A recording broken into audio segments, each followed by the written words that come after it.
Eden od osrednjih dogodkov obiska papeža Frančiška v Bangladešu je bilo medversko srečanje za mir. Uvodoma so zbrane nagovorili nadškof Udaki, predstavniki muslimanske skupnosti hindujcev in budistov, anglikanski škof pa je vodil molitev za mir. Papež je zaželel, da bi bilo njihovo jasno srečanje znamenje zauzemanja verskih voditeljev in vseh vernikov za življenje v medsebojnem spoštovanju. Dragi bratje in sestre, vsi mi smo sosedje, nekaj malega lahko mi storimo, saj je vaša tragedija zelo velika, tudi napravimo si prostor v srcu, v imenu vseh tistih, ki vas preganjajo, tistih, ki so vam storili veliko hudega, predvsem pa zaradi ravnodušnosti srca, vas prosim odpuščanja.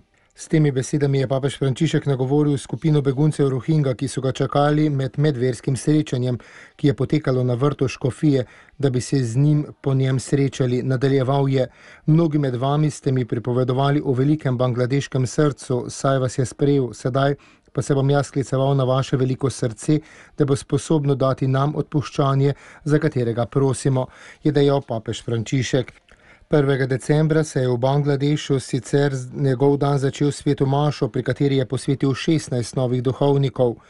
Enako je storil tudi papež Janez Pavel II. Med svojim obiskom leta 1986, ko je takrat mašniško posvečenje podelil 19 novim duhovnikom.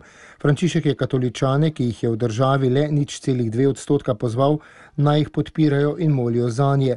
Maše se je udeležilo približno 100.000 ljudi. Mnogi so za potovanje v Dako potrebovali 2 dni.